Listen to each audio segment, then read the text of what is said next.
Assalamualaikum warahmatullahi wabarakatuh. Salam sehat, salam semangat untuk keluarga Uniska. Jumpa lagi dengan saya, Iska Yanuartanti, dalam podcast Lebih Dekat dengan Uniska. Program ini kami laksanakan untuk menjalin informasi dan sebagai sarana berdiskusi terkait beberapa informasi yang terbaru di lingkungan Uniska. Baik, di sini sudah hadir bersama kita narasumber hebat kali ini, yaitu Bapak Wildan Isna Asyar, SPD MPD.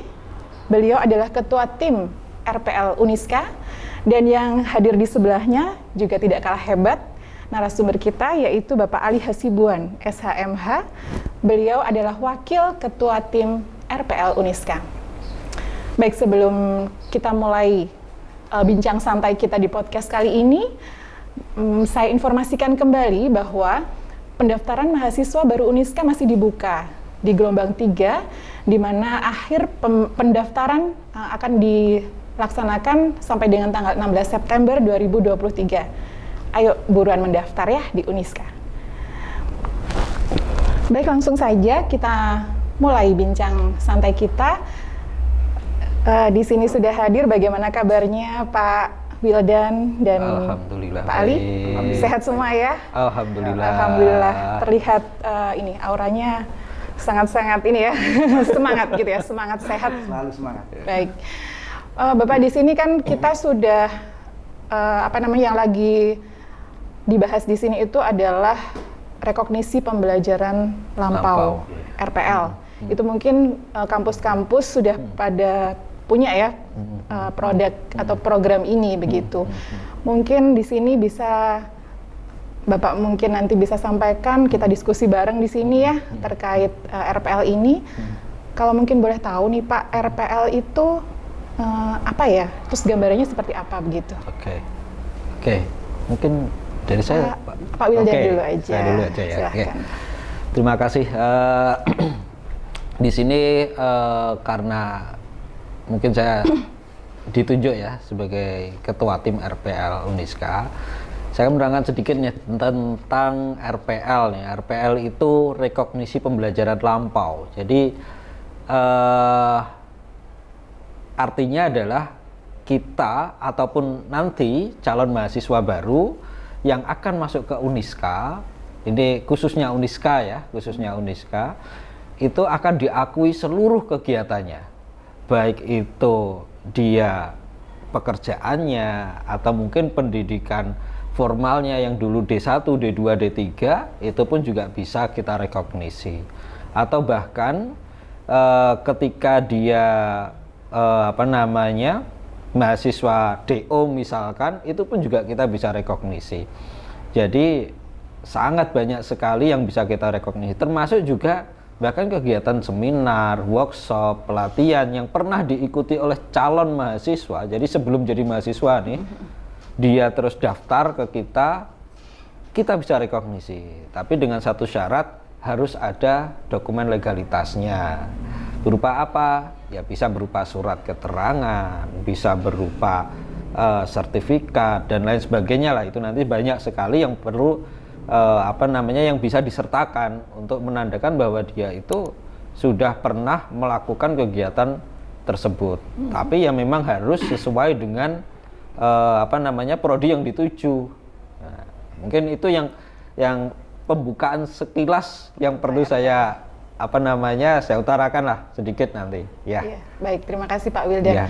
Mungkin dari tadi yang Pak Wildan jelaskan tentang pengertian RPL itu bisa mungkin disampaikan juga terkait keunggulan RPL itu apa sih? Nah, kalau terkait keunggulan, yang jelas RPL itu memangkas masa studi. Nah, salah satunya yang paling utama itu adalah memangkas masa studi. Umumnya masa studi kalau S1 itu kan 4 tahun ya, atau 8 semester, atau yang paling cepat itu adalah 3,5 tahun. 3,5 tahun atau 7 semester, itu yang paling cepat. Tapi dengan adanya RPL itu paling tidak dia itu bisa minimal menempuh dalam waktu 2 tahun atau bahkan 1,5 tahun gitu. Atau yang paling lama ya 3 tahun. Artinya apa? Masa studi yang paling singkat itu bisa dilakukan dengan cara yaitu tadi mendaftar lewat jalur RPL dengan melengkapi dokumen-dokumen yang ada. Itu salah satu keunggulan. Adapun keunggulan yang lain yang jelas adalah biaya. Kenapa? Karena dalam ketika kita berkuliah ya, itu kan pasti ada biaya yang mungkin tidak terlihat. Artinya selain si mahasiswa ini juga membayar UKT, membayar SPP dan lain sebagainya, mereka ada yang namanya biaya akomodasi itu dari kos-kosan mungkin atau biaya hidup mungkin atau yang lainnya. Nah, ketika masa studi ini singkat, jelas mereka nanti juga akan memangkas masa mungkin untuk bayar kosnya, mungkin untuk biaya hidupnya selama di kos-kosan atau lain sebagainya. Jadi itu jelas akan akan jauh lebih murah ya. Nah, lebih murah ya. Jadi karena memang biaya hidup kan mau nggak mau ya memang kita harus perhitungkan juga kan, apalagi di kota-kota besar kan juga harus diperhitungkan seperti itu. Dan satu lagi di Uniska ini lebih menarik ini karena memang di Uniska ini ada potongan yang besar sekali untuk RPL yaitu 75% nih dari SPP. Ya. Betul sekali. Baik, menarik sekali ya. Itu keunggulan, salah satu keunggulannya ya. Mungkin Pak Ali mau menambahkan Pak dari keunggulan. Ya, baik. Jadi memang di Uniska ini ada beberapa keunggulan ya, tadi sudah disampaikan oleh Pak Wildan bahwa ada dari segi biaya ya, bahwa ada potongan-potongan, dan juga ada yang juga menarik di Uniska ini bahwa pembelajarannya atau perkuliahan juga sangat fleksibel ya. Jadi nanti bisa diatur sedemikian rupa sehingga mahasiswa ini bisa kuliah dengan sangat nyaman.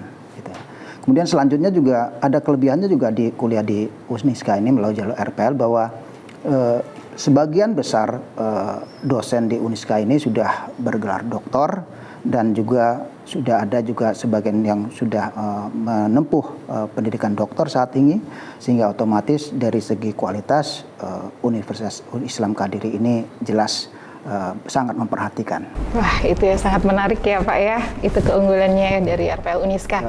Baik, terima kasih. Mungkin tadi yang Bapak Wildan sampaikan juga terkait dengan rekognisi tadi ya Pak ya, jadi ada beberapa segmentasi mungkin ya, segmentasinya itu apa sih Pak? Apa saja sih yang nanti dijadikan segmentasi untuk penerimaan RPL itu? Oke. Jadi kalau kita bicara segmentasi pasar ya, kalau RPL itu jelas kalau untuk S1 maupun S2 ini jelas beda ya. S1 maupun S2 ini beda. Jadi nanti saya mulai mungkin dari S2 dulu lah. Kalau dari S2 itu segmentasi pasar itu mayoritas mereka pendaftarnya adalah mereka yang ingin menaikkan pendidikan mereka atau mungkin karir mereka. Jadi jelas mereka yang istilahnya mempunyai pekerjaan yang sudah settle, yang sudah mapan, yang tinggal menaikkan karir mereka di situ dan membutuhkan jenjang pendidikan yang lebih tinggi, itu bisa mendaftarkan di Uniska lewat jalur RPL karena memang S2 di kita itu semuanya prodi itu sudah mendapatkan sertifikat kelayakan dari Kemenristek Dikti. Itu kalau S2. Bagaimana dengan S1? Salah satu segmentasi pasar kita itu adalah tentunya pekerja. Tentunya pekerja. Pekerja yang memang dia itu membutuhkan pengakuan ataupun legalitas dari pemerintah berupa pendidikan formal. Ya mungkin dari situ secara pengalaman untuk bekerja dan lain sebagainya, secara kemampuan kita nggak menutup mata. Kita tahu kalau yang sudah bekerja itu, yang sudah berpengalaman berapa tahun itu mereka mempunyai kemampuan yang mumpuni juga gitu loh. Dan kalau dibandingkan dengan akademisi memang ya nggak jauh beda lah gitu. Makanya dengan adanya RPL ini bisa mengakui semuanya. Jadi nanti akhirnya mereka juga tidak perlu lama-lama meninggalkan pekerjaan mereka. Mereka juga tetap bisa bekerja dan juga bisa meningkatkan pendidikan mereka. Mungkin untuk yang lain Pak Ali bisa Pak Ali, silakan bisa menambahkan. Dari sisi segmentasi memang saya menambahkan yang dari S1 ya, Pak Wildan, bahwa memang segmentasi dari RPL ini adalah mereka yang putus kuliah, pernah kuliah kemudian terputus ya. Ya salah satunya itu baik karena DO tadi yang seperti Pak Wildan sampaikan, ataupun karena di tengah jalan ada kendala-kendala lain, misalnya pindah kerja terus kemudian tidak bisa kuliah lagi, atau kendala-kendala misalnya biaya kemudian tidak kuliah lagi. Dan saat ini karena sudah mapan tadi ya Pak Wildan, kemudian sudah ada dana, kemudian bisa melanjutkan ya.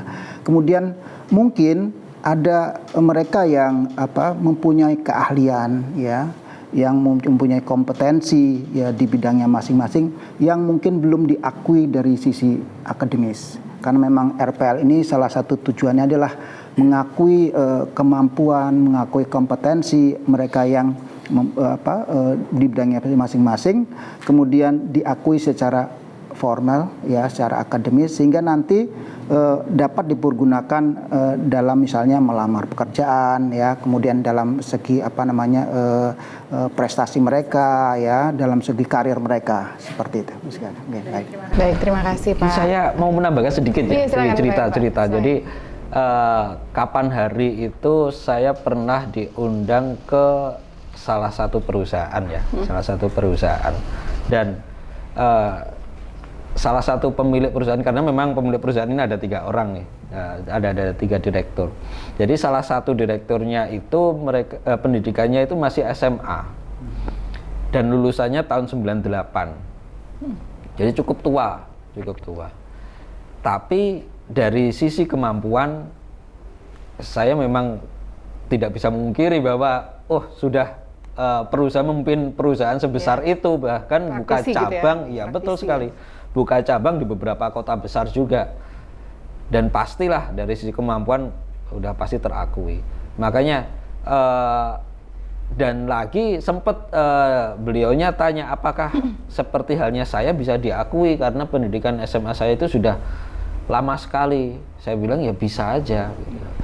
Terus bidang pekerjaan yang jenengan lakukan juga bisa diakui. Dan nanti pun kalau ada pendukung misalkan mengikuti seminar ataupun pelatihan terkait manajemen, itu pun juga bisa diakui. Ternyata malah ini yang off the recordnya, yang saya nggak tahu, ternyata beliaunya itu sering ngisi kegiatan seminar tentang manajemen bisnis dan lain sebagainya. Narasumber gitu ya? Sebagai narasumber. Padahal beliaunya masih lulusan SMA gitu loh. Artinya dia diundang di berbagai perguruan tinggi, itu kan juga sebenarnya sudah banyak yang mengakui kemampuannya. Hanya saja beliau memang merasa saya belum ada gelar apapun gitu loh. Tapi dari sisi kemampuan memang alhamdulillah saya banyak yang mengakui. Nah, ini apakah bisa diakui? Saya bilang bisa. Kalau perlu S2 sekalian, S1 nanti RPL, selesai S1 masuk S2 RPL lagi juga nggak masalah gitu. Jadi biar cepet, nanti paling lama mungkin 3 tahun juga bisa lulus, gelar S2 bisa dapat tuh, ya gitu kan. Jadi nanti akhirnya kita bisa berkolaborasi ya dengan S1, mungkin S1 manajemen karena di bidangnya manajemen, nanti S2-nya juga manajemen karena memang ini sudah linier ya. S1-nya ada manajemen, S2-nya di kita juga ada manajemen. Mungkin nanti juga bisa menambah bidang pekerjaan beliau, karena mungkin dari pendidikan itu yang sudah linear S1 dan S2, mungkin beliaunya pengen mendaftar jadi dosen pun juga sangat memungkinkan, ya kan? Ya, karena memang dari sisi pengalaman pekerjaan yang beliau tekuni sudah beberapa tahun, itu juga sudah sangat mumpuni kan gitu. Ya, dari sisi akademisnya linear gitu. Betul ya Pak ya. Betul sekali. Ya. Baik, menarik sekali ya tentang RPL ini. Jadi tadi yang Pak Wildan dan Pak Ali sampaikan untuk contoh tadi yang praktisi ya Pak ya. Praktisi padahal dia masih SMA, lulusan SMA, betul. terus kemudian pengalaman lah itu bisa direkognisi ataupun diakui dan masuk di RPL untuk nanti dia bisa mendapatkan gelar gitu kan, S1 dan ataupun S2. Kemudian ada juga beberapa, ini menarik sekali sih Pak, ini untuk beberapa praktisi yang di beberapa perusahaan ya mungkin yang dia memang tidak ada waktu untuk kuliah atau untuk kuliah lagi gitu kan. Ini mungkin bisa direkognisi dengan RPL ini. Kemudian terkait itu Pak, mungkin saya mau tanya, berarti syaratnya itu apa ya Pak? Kayak misalnya tadi lulusan SMK, terus dia kerja lah yang diakui kita sebagai pihak mungkin asesornya ya nanti itu yang nanti bisa dikonversi ke mata kuliah itu apa aja syarat-syarat yang harus disiapkan oleh para pendaftar jika dia memang tidak punya, yaitu tadi mungkin hanya ijazah SMA atau mungkin di yang S1 ke S2 apa ini Pak, mungkin bisa disampaikan Pak Wildan? Iya, jadi yang paling utama dan yang pertama yang harus kita cek, yang harus kita lihat itu adalah memastikan bahwa pelamar RPL yang mau masuk ke kita itu adalah lulusan SMA atau sederajat. Itu yang paling penting. Kenapa ini perlu saya sampaikan? Soalnya memang di beberapa karena kapan hari saya diundang ke Pare juga ya. Di sana memang pendidikan kursus di sana di kampung Inggris itu ada yang programnya bulanan, ada yang sampai bahkan 10 bulan, ada yang sampai 1 tahun gitu loh. Artinya ketika dia sudah keluar dari sana, hampir bisa dipastikan bahwa kemampuan bahasa Inggrisnya castis-cus lah ya. Nah, tapi ternyata fenomena itu juga yang dimanfaatkan oleh mereka yang kurang mempunyai kesempatan untuk melanjutkan pendidikannya. Jadi ada yang cuma lulus SMP, dia meneruskannya kursus di Pare di kampung Inggris dan bertahun-tahun di situ dan bahkan mendirikan kursusan juga gitu. Dan juga lumayan besar juga. Nah, apakah itu bisa diakui? Jelas itu tidak bisa. Karena apa? Dia baru lulus SMP gitu. Jadi yang jadi harus dipastikan dulu bahwa dia itu lulus SMA dengan apa, memastikannya yaitu dengan salah satunya ijazah SMA atau sederajat. Mungkin untuk dokumen-dokumen yang lain Pak Ali. Pada prinsipnya kalau ingin mendaftar RPL untuk S1 itu dia harus mempunyai ijazah SMA atau sederajat. Dan kalau untuk mendaftar di S2 atau sarjana dia harus mempunyai ijazah S1 ya. Kalau untuk persyaratan-persyaratan lainnya memang banyak sekali persyaratan yang bisa menjadikan bukti ya. Salah satunya misalnya kalau dia pernah bekerja ya, maka dia harus bisa menunjukkan misalnya surat keterangan dari atasan ya. Kalau misalnya dia pernah mengikuti kursus tadi ya Pak Wildan, maka dia bisa menunjukkan sertifikatnya gitu ya. Atau bahkan ya, kalau memang tidak ada bukti apapun yang bisa dia tunjukkan, dia bisa menunjukkan bagaimana dia bekerja. Ya, jadi contohnya dia mengklaim bisa bekerja menanam membuat pupuk begitu ya. Maka dia harus bisa menunjukkan bagaimana cara membuat pupuk.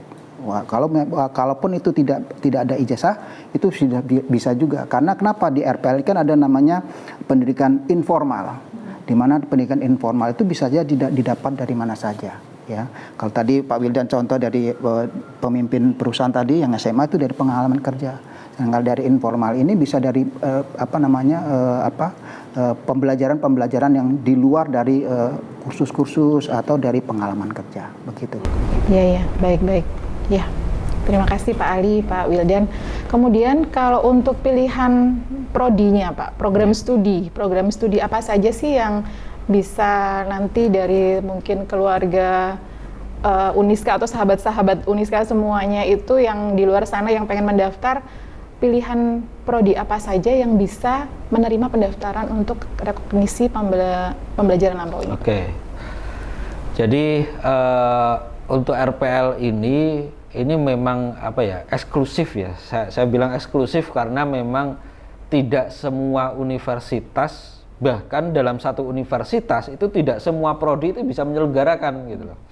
Jadi ada kerja keras di balik itu semua, dan alhamdulillahnya di Kediri ini, utamanya Kediri Kota, itu hanya ada 2 kalau nggak 3 universitas itu yang sudah mendapatkan sertifikat layak universitasnya. Dan untuk prodi yang terbanyak itu memang masih yang pegang adalah kita, Uniska ya? Uniska. Jadi ada 10 prodi ini, ada 10 prodi. Di antaranya 7 prodi di S1 dan 3 prodi di S2. Nah, 7 prodi ini apa aja? Yang pertama, pendidikan bahasa Inggris. Kedua, manajemen. Ketiga, akuntansi, ilmu hukum, terus teknik elektro, peternakan, sama agrotek. Jadi itu untuk yang S1. Dan yang S2 ada magister ilmu hukum, terus agribis, sama satunya manajemen. Gitu. Jadi bisa dipastikan bahwa yang mendapatkan sertifikat layak dari Kemenristek-Dikti ini adalah prodi yang memang sudah akreditasinya minimal B atau baik sekali. Jadi sudah dipastikan bahwa prodinya ini memang bagus lah gitu. Jadi bukan prodi yang istilahnya baru berdiri atau belum meluluskan. Jadi memang itu menjadi memang salah satu prasyarat untuk pengajuan RPL. Nah, nanti mungkin setelah karena ini ada beberapa prodi kita ya yang dalam waktu dekat ini akan reakreditasi. Mungkin setelah reakreditasi dan hasilnya keluar, mungkin nanti bisa diproses untuk RPL. Bisa ditambahkan juga ya di situ ya. Makin banyak nanti ya Pak prodinya ya. Sekali. Ya itu menarik sekali. Mungkin nanti bisa sahabat atau keluarga Uniska yang di luar sana kalau mau daftar, kita prodinya banyak sekali ya untuk pendaftaran RPL ini.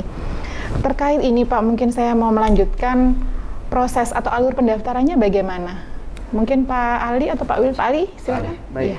Jadi untuk proses pendaftaran itu bisa langsung menghubungi tim RPL di PMB gitu ya. Nanti di sana juga akan diberikan penjelasan apakah itu RPL, kemudian mana prosesnya, misalnya akan diberitahu bahwa RPL itu akan ditunjukkan apa mata kuliahnya ya.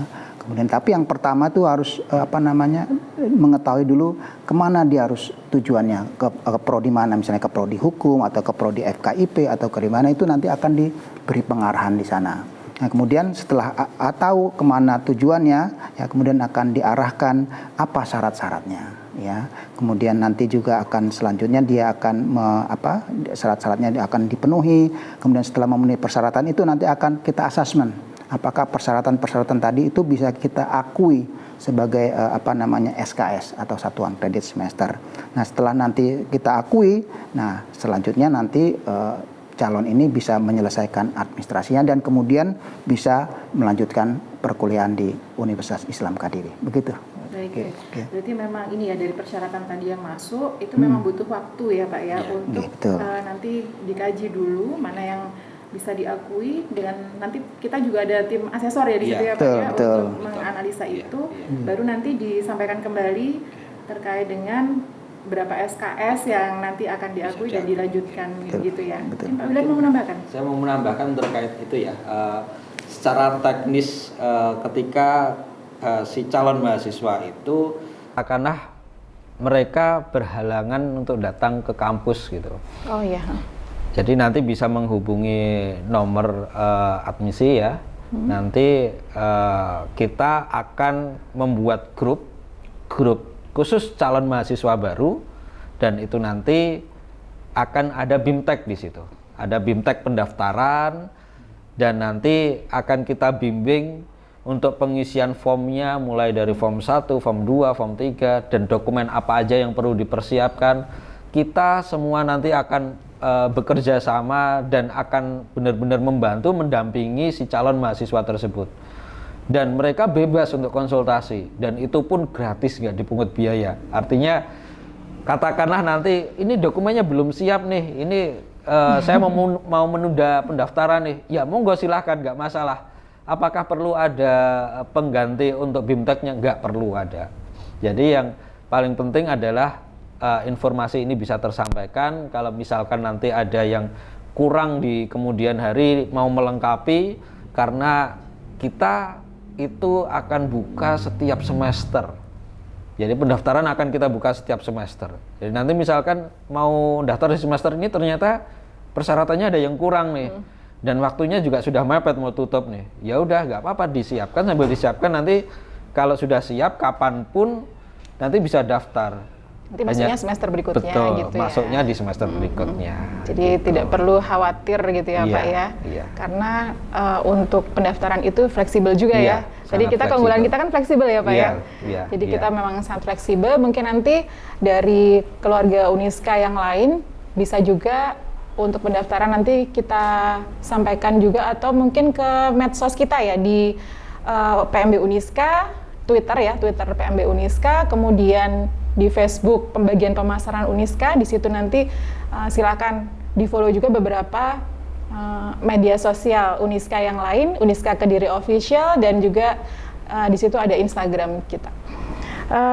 Baik, mungkin yang terakhir ini Pak, terkait dengan biaya. Tadi kan belum ya, tadi Betul, sudah betul. semuanya kita bahas. Terus yang terkait biaya, mungkin ini kan juga pasti jadi pertanyaan Iya. keluarga Uniska yang lain. Bisa dijelaskan Pak, biayanya daftar RPL itu berapa sih? Oke. Gitu? Jadi kalau untuk daftar di RPL ini itu untuk biaya pendaftarannya sekitar bukan sekitar ya, tapi 350.000. Itu sudah Pendaftaran pasti. ya? Betul, pendaftaran, hanya untuk pendaftaran. Pendaftaran itu nanti sudah meliputi semuanya, termasuk pengisian form dan lain sebagainya. Dan termasuk proses assessment juga gitu loh. Dan nanti kalau misalkan nggak jadi gimana, nggak jadi setelah proses assessment, katakanlah dia nanti nggak jadi masuk, ya udah nggak masalah gitu, karena dia kan sudah melakukan pendaftaran di awal itu.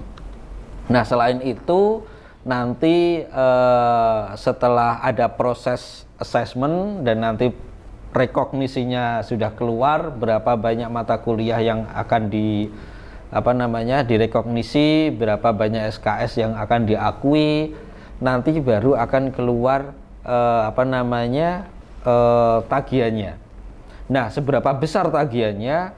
Tagihannya itu sangat tergantung sama seberapa banyak SKS yang diakui. Yang jelas Uniska itu memberikan potongan yang sangat besar pada SPP yang dibebankan ke mahasiswa, utamanya ke semester yang telah diakui. Semester yang telah diakui. Jadi misalkan gini, pendidikan normal itu kan 4 tahun atau 8 semester nih. Ternyata yang diakui itu katakanlah kita ambil 2 tahun atau 4 semester misalkan, 4 semester. Maka itu biayanya akan beda dengan biaya yang 3 semester pengakuannya. Dan besarnya seberapa? 4 semester ini nanti akan tetap dikenakan biaya SPP dan SKS, hanya saja biaya SPP-nya itu akan dipotong 75%. Nah, potongan 75% ini tentunya sangat besar sekali ya, sangat besar sekali, karena mereka sudah memangkas masa studi, dia dapat potongan biaya kan. Dan itu nanti pun juga perkuliahannya pun juga sangat fleksibel seperti yang disampaikan oleh Pak Ali tadi. Makanya untuk pembiayaan ini jauh lebih terjangkau, dan bahkan ada kemudahan yang lain lagi nih. Ada kemudahan yang lain. Jadi untuk pengakuan itu, karena kami telah menilai dan merasa bahwa ini nanti kemungkinan akan membebani calon mahasiswa baru nih pada waktu daftar ulang, karena nanti bisa jadi pengakuan yang 2,5 tahun atau yang 2 tahun itu akan sangat besar nih untuk daftar ulangnya, karena bisa beberapa juta nih. Maka kampus memberikan kemudahan, yaitu itu bisa diangsur nih. Oh, ada. Kecil. Iya, bisa diangsur nih, bisa diangsur, dan itu pun selama 18 bulan. Kenapa saya sampaikan 18 bulan? Karena pembayaran itu bisa dilakukan per bulan angsurannya atau per semester. Yang jelas jangka waktunya 18 bulan. Jadi ini benar-benar kemudahan dari kampus ya, dan sangat peduli sekali untuk mensukseskan RPL ini di Uniska. Iya. Yeah. Baik, terima kasih Pak Wildan. Sangat menarik sekali ya. Jadi makin dengan kefleksibelan RPL kita, betul, RPL Uniska, itu makin mungkin membuat orang keluarga besar, keluarga Uniska yang di luar sana itu bisa makin tertarik, betul, untuk apa ya, belajar lagi, betul, untuk kuliah lagi, betul, ya, terutama kuliah di Uniska gitu ya Pak ya. Karena tadi biaya juga terjangkau, bisa diangsur, ya kan? Ya. Terus kemudian dari perkuliahan juga fleksibel, dari perkuliahan tadi juga ada apa? Pengakuan tadi, betul, jadi bisa dari misalnya kuliah harusnya 8 semester bisa hanya berapa 4 semester gitu ya Pak ya. Betul, nah, betul. Itu sangat menarik sekali. Terima kasih sekali atas penjelasannya tadi Bapak. Dan dari penjelasan kedua narasumber kita tadi, kita bisa tahu bahwa Uniska itu punya program RPL, yang program ini juga sangat menarik. Seperti yang dijelaskan tadi, kita sudah tahu semua apa itu keunggulannya gitu kan, terus apa itu segmentasinya, yang bisa kuliah siapa aja gitu kan untuk bisa masuk. Terus kemudian terakhir tadi biaya. Baik, saya sangat ucapkan terima kasih. Ya, jadi dari keluarga Uniska di luar sana silahkan bisa mulai mendaftar ya, mulai sekarang gitu ya. Jadi nanti jangan lewatkan kesempatan ini untuk segera mendaftar. Kita semangat untuk belajar dan belajar lagi. Baik Pak Wildan dan Pak Ali, terima kasih atas sharingnya hari ini. Mungkin saya mau kasih apa ya, ruang di sini untuk Pak Wildan dan Pak Ali kasih closing statement mungkin ya Pak ya. Silakan Pak Wildan, mungkin mau kasih closing statement apa ini? Silakan. Prinsip RPL itu adalah kuliah cepat ya. Kuliah cepat dengan pengakuan yang sangat mudah, dengan kuliah yang fleksibel dan biaya terjangkau. Jadi tidak ada, nggak usah diragukan lagi untuk segera daftar di Uniska, bahwa Uniska sekarang bisa menyelenggarakan RPL, kuliah cepat, kuliah fleksibel, dan pasti juga diakui kualitasnya. Mungkin Pak Ali bisa menambahkan. Terima kasih Pak Ali, silahkan. Oke, baik, menyambung dari Pak Wildan tadi, bahwa kuliah cepat, tapi bukan kuliah mudah ya. Artinya apa? Bahwa kalau kita menganalogikan kereta dari Malang, Gajayana menuju Jakarta, maka kita tidak harus naiknya itu dari Malang, tapi kita bisa naiknya di Kediri, bisa naiknya di Semarang, ya, seperti bahkan bisa naiknya lebih dekat lagi ke arah Jakarta, sehingga waktu tempuhnya itu bisa lebih cepat, lebih singkat. Itu yang dimaksud tadi adalah kuliah lebih cepat, tapi bukan lebih mudah, karena kita Uniska sangat menjaga mutu sesuai dengan jargon kita. Quality, excellent in quality. Quality, waduh, terima kasih. Terima kasih sekali Pak Wildan dan Pak Ali closing statementnya. Dan di sini mungkin saya juga mau ucapkan terima kasih untuk semuanya, dan kami mohon maaf jika ada salah ya dalam ataupun khilaf dalam perbincangan kali ini. Dan alhamdulillah untuk acara bincang Uniska kali ini, bincang santai kita ini, waktunya juga sudah harus berakhir ya kali ini. Mungkin nanti kita bisa bertemu lagi di bincang santai selanjutnya dalam podcast lebih dekat dengan Uniska. Tidak lupa juga saya ingin menyampaikan ke keluarga Uniska yang di luar sana untuk segera mendaftar di RPL Uniska, dan juga untuk informasi pendaftaran mahasiswa baru, ini kita masih buka di gelombang 3 sampai dengan 16 September ini nanti. Ini bulan depan ya, 16 September ini nanti kita sudah tutup gelombang 3. Dan untuk medsos Uniska bisa teman-teman follow di akun Instagram, Twitter, dan juga Facebook ya, di Facebook. Di Instagram kita yaitu di Uniska Kediri Official. Kemudian ada juga Twitter kita di Twitter PMB Uniska.